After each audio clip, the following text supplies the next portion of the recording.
मित्रों, मेरे परम पूज्य गुरुदेव आत्मीयता ही उनकी असली पूंजी थी। परम पूज्य गुरुदेव सुप्रीम कोर्ट के वकील उनसे मिलने आए थे। उनसे उन्होंने कहा था, बेटा मेरी असली पूंजी थोड़े है, मेरी असली पूंजी तो मेरा प्यार आत्मीयता है। वे वकील साहब धर्म अध्यात्म जैसे विषयों को रुचि नहीं रखते थे और ये ढकोसला मानते थे। एक दिन बातों ही बातों उन्होंने अपने मंतव्यों को सर्वोच्च न्यायालय के प्रसिद्ध न्यायाधीश के सम्मुख व्यक्त किया। वकील साहब और के विषय में तो मैं नहीं जानता। यदि आप ऋषियों के जैसे अध्यात्म संतों जैसे हृदय के आज युग में देखने का मन करें तो हरिद्वार शांति कुंज जाइए। न्यायाधीश के मुख से इन बातों को सुनकर वकील साहब से रहा ना गया। वे अपने उत्सुकता से बंधे हरिद्वार चले गए। वे जिज्ञासावश थे, परंतु उनकी दृष्टि में आलोचना का भाव था। आश्रम की सच्चाई वो खोलने गए थे। शांति कुंज में ठहर गए। न्यायाधीश महोदय ने उनसे कहा था, शांति कुंज ठहरने में वालों कोई शुल्क नहीं पड़ता।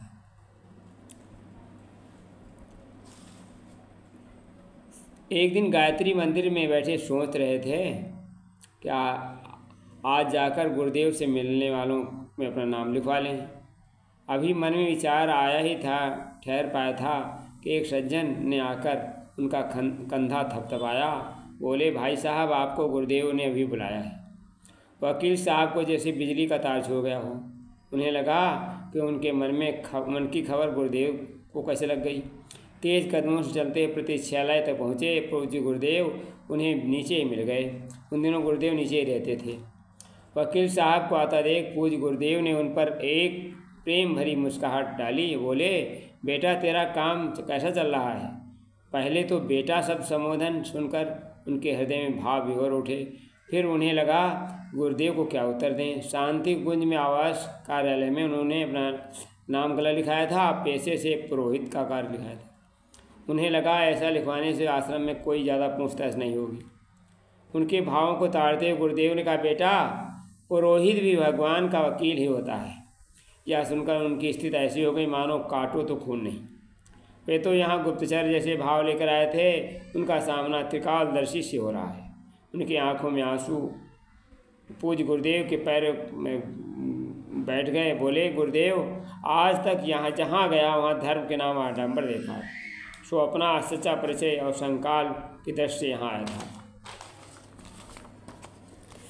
अब आपने तो मुझे अपना सच का पुरोहित बना दिया है। अब मैं यहाँ से लौटूंगा सच्चा धर्म और असली अध्यात्म को लेकर लूँ। पूज्य गुरुदेव ने बड़े प्रेम से कंधे पर प्यार हाथ रखा। बोले, बेटा जो लेकर के लौटेगा वो तो ज़्यादा कीमती है। शंकाएँ लेकर आया था, अध्यात्म लेकर जा रहा है। इससे अच्छा सौदा क्या होगा। और वही स्थिति में स्तब्ध बैठे रहे।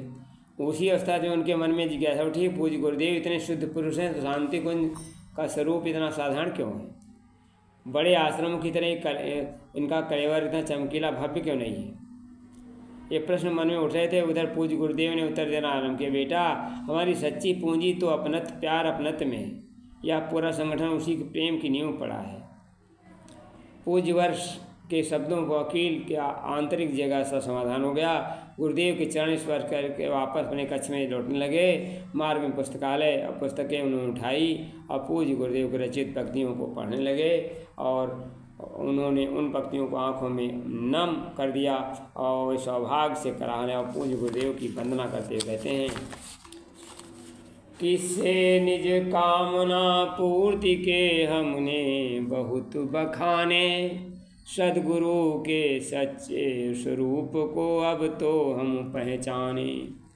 जहाँ भरे सोने चांदी से अनगणित खदाने, वहाँ मूढ़ मत रहे मांगते हम केवल चट्टाने। अर्थ भक्ति का समझ लिया था मात्र याचना हमने, घर की वर की पुत्र स्वास्थ्य की करी कामना हमने। रही मांगते रहे मांगते सिर्फ खिलौने हम उनसे बचकाने। सदगुरु के सच्चे स्वरूप को अब तो हम पहचाने। गुरु तो महाक्रांति के वाहक हैं सद्ज्ञान के प्रदाता। परमानंद सोत के हैं वो वेद मोति सुखदाता।